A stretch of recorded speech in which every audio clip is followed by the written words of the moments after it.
Hey, bonjour tout le monde, bonjour, j'espère que vous allez bien. Ici votre soeur Noélie. Pour ceux qui ne me connaissent pas, au fait, je me présente. Je m'appelle Noélie Panda, je suis auteure, conférencière et conseillère en relations d'aide. Une conseillère en relations d'aide, c'est une spécialiste de la santé mentale, tout comme un psychologue ou un psychothérapeute. Donc la plupart du temps, je parle des termes comme les blessures intérieures, les émotions, les pensées, bref, tout ce qui a trait au fait à ta vie de l'intérieur. Voilà mes sujets de prédilection. Et aujourd'hui, je suis venue te parler des émotions. Les émotions, au fait, c'est quoi les émotions? Quels sont les types d'émotions qui existent? Qu'est-ce qu'on doit en faire, au fait, concrètement des émotions? En fait, nous avons deux extrêmes dans la vie. Nous avons des personnes qui couvrent, qui anesthésient, qui étouffent leurs émotions. Et puis, nous avons l'autre catégorie, au fait, qui se laissent complètement malmener par leurs émotions. Donc, nous avons les deux extrêmes. Et dans toute chose, les extrémités sont toujours dangereuses. Il faut trouver le juste milieu. Et aujourd'hui, en fait, je suis vraiment venue te parler de cela. Trouver le juste milieu par rapport à tes émotions. Mais on va repartir au début. En fait, qu'est-ce qu'on a comme émotion? Nous avons 6 sortes d'émotions, en fait. On a la joie, on a la peur, on a la tristesse, on a la colère, on a la surprise et puis on a le dégoût. Normalement, c'est bon, on a atteint les 6. Maintenant, les émotions, c'est quoi? Les émotions, en fait, c'est une réaction psychologique et physique à une situation, à un événement bien précis donné de la vie. Donc, c'est-à-dire que quoi? Un événement qui se produit dans ta vie, une situation qui se produit dans ta vie, au fait, va créer en toi des pensées. Là, je suis vraiment en train de te ramener dans la psychologie humaine. Quand un événement, une situation arrive dans ta vie, elles produisent en toi des pensées. Et ces pensées, au fait, que tu nourris, que tu entretiens, à leur tour, vont créer des émotions en toi. Et tes émotions vont maintenant guider tes actes. C'est pour ça qu'il y a d'autres personnes, quand ils ressentent la peur, ils se sentent paralysés. Ils n'arrivent plus à bouger, ils n'arrivent plus à faire quoi que ce soit. Il y a d'autres personnes, quand ils ressentent la peur, c'est fini. Ils sont coincés, ils n'arrivent plus. Et puis, il y en a d'autres, en fait, malgré ces émotions, ces choses qu'ils ressentent, ils y vont quand même. C'est ça qui fait toute la différence. Et maintenant, moi, je suis, au fait, enfant de Dieu. Donc, je reviendrai toujours, au fait, dans la parole de Dieu. Souvent les enfants de Dieu, on a tendance à anesthésier nos émotions. On ne veut plus ressentir les émotions. Alors que non, en fait, les émotions sont là. Tu en as besoin dans ta vie parce que souvent, on prend l'exemple de la peur. Quand tu ressens de la peur, c'est lié au fait à quelque chose. C'est une alarme, en fait, interne qui te dit que non, il y a quelque chose qui ne va pas. Donc maintenant, si tu étouffes cette peur, comment tu fais, en fait? Les émotions, ce sont comme les alarmes internes que Dieu nous a données pour nous alerter sur des choses qu'on ressent. Il y a des moments, il y a un danger qui arrive, tu le ressens. Ça vient sous forme de peur, tu ne comprends pas. Mais c'est juste une alerte à l'intérieur. Maintenant, si tu l'étouffes, comment tu fais? Donc, les émotions, tu en as besoin au quotidien. Maintenant, comment tu les canalises?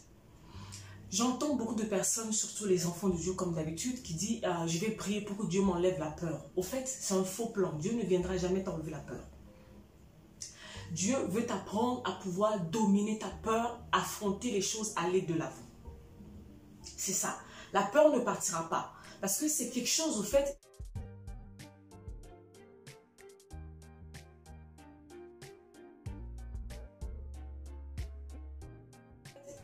de psychologie. C'est à l'intérieur de toi. Tu ne peux pas. Ça est là. Maintenant, on fait quoi, en fait? Parce qu'il va falloir composer avec au quotidien. Beaucoup sont bloqués dans les peurs. Beaucoup sont bloqués dans les tristesses qui les ramènent à les dépressions. Parce que la dépression commence comment? La dépression commence par un état de tristesse que tu n'as pas traité à temps. Et ça dégringole. Et jusqu'à tu sombres dans la dépression. Mais à la base, comme je dis, tous les extrêmes sont mauvais. À la base, c'était juste, au fait, une tristesse que tu as mal gérée, qui te ramène maintenant dans la dépression. Donc, le problème, supposons que tu perds une personne que tu aimes. C'est normal que tu sois triste, c'est humain. Tu es humain en fait. Quand tu laisses libre cours à tes émotions, tu es humain. C'est normal. Maintenant, ces émotions, à un moment donné, il va falloir que tu les canalises pour que ça ne devienne pas n'importe quoi en fait. Tu perds une personne, c'est un exemple que je donne, tu perds une personne qui t'est chère, c'est normal que tu te sentes triste. Tu n'as pas à culpabiliser pour ça, c'est normal. Tu es humain. Tu viens de perdre une personne qui t'est chère, c'est normal que tu sois triste. Mais à un moment donné, il faut que tu sors de la tristesse. C'est ça avec les émotions. À un moment donné, il faut couper le truc. Sinon, ça part dans tous les sens. Et c'est ce que beaucoup n'arrivent pas à faire. On n'arrive pas au fait à couper court pour dire que non, maintenant je reprends le dessus, j'avance. Ça, c'est le cas au fait de la tristesse. Parce qu'à la tristesse, à un moment donné, si tu ne l'arrêtes pas, tu sombres dans la dépression. Maintenant, on revient sur le cas au fait de la peur. Parce que c'est l'émotion en fait qui paralyse beaucoup de vies. La peur. Je vais vous raconter une histoire personnelle.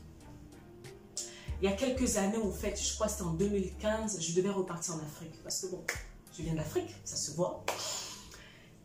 Et j'avais peur. J'avais peur parce qu'en repartant en Afrique, je devais aller affronter un certain nombre de choses qui étaient reliées à mon histoire, à mon passé. Et j'avais beaucoup peur parce que j'avais beaucoup de mauvaises surprises dans mes pensées. Il s'est passé tellement de mauvaises choses que j'ai beaucoup de mauvais souvenirs. Et il y avait une peur qui était reliée à ces souvenirs. Maintenant, le temps était arrivé. J'étais dans mon processus de guérison et je devais aller affronter un certain nombre de choses. Donc, aller en Afrique, repartir dans cette maison, là où les choses sont passées, affronter les personnes, les protagonistes de mon histoire, voilà, pour pouvoir me guérir complètement, pour pouvoir avancer dans la vie. Vous savez quoi? J'étais tellement paralysée de l'idée que j'avais, donc de ce qui s'est passé, les émotions de la peur que je ressentais, en fait, n'étaient plus liées à mon présent, mais étaient liées aux choses qui sont passées. Il y a peut-être 15 ans, il y a peut-être 20 ans. J'étais toujours dans la peur vis-à-vis de ce qui s'est passé il y a 20 ans. Et ça me paralysait dans ma vie. Maintenant, en allant sur place, maintenant dans le présent, en allant sur place, je suis repartie sur les lieux, je suis repartie affronter les personnes, je me suis rendu compte au fait que non, la chose n'existe plus, c'était fini. Ça n'existait plus. Donc le problème, c'était dans ma tête.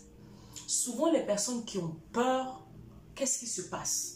L'événement est déjà passé, c'est fini. Mais ce sont les pensées que vous entretenez, que vous nourrissez vis-à-vis de ce qui s'est passé. C'est ça qui vous retient captif, au fait. C'est pour ça, pour pouvoir sortir de la peur. La première chose, c'est de revoir les pensées que tu nourris vis-à-vis de la situation, vis-à-vis de l'événement. La deuxième chose, il faut affronter. Mon coach dit souvent, Noélie, tu as peur, ok. Mais le seul moyen, en fait, d'affronter la peur, le seul moyen de pouvoir vaincre la peur, c'est d'affronter ce qui te fait peur. La première fois qu'il m'a dit ça, je me suis dit non, c'est pas possible. Il n'est pas sérieux. Mais si, il est sérieux. Cette année, je devais aller faire une conférence au fait dans mon pays et j'étais en panique. J'étais en panique totale, je ne voulais pas. Mais je savais que je devais le faire pour ma destinée. Et je me suis rappelé de ce que mon coach m'a dit. Il m'a dit, Noélie, le seul moyen de pouvoir vraiment triompher de cette peur, c'est d'affronter. Et je suis partie. J'ai fait ce que j'avais à faire. Et puis je me suis rendu compte, après, au fait, non. En fait, c'était rien. J'ai réussi, je peux le faire. Donc, deux choses. Quand il y a une émotion, non, trois choses. L'émotion est toujours reliée à une histoire, à un événement, à quelque chose qui t'est arrivé. Donc, il faut que tu arrives déjà à faire le lien de ce qui crée l'émotion en toi. La deuxième chose, il faut que tu revoies les pensées que tu nourris vis-à-vis de ce qui s'est passé. La troisième chose, il va falloir que tu affrontes ces choses qui te font peur. C'est là où tu vas pouvoir avancer. Les émotions, ça ne sert à rien de les anesthésier, ça ne sert à rien de les étouffer, ça ne sert à rien de prier pour qu'elles n'arrivent pas. Demande au fait à l'Esprit de Dieu de pouvoir t'aider au fait à les canaliser au quotidien pour pouvoir avancer.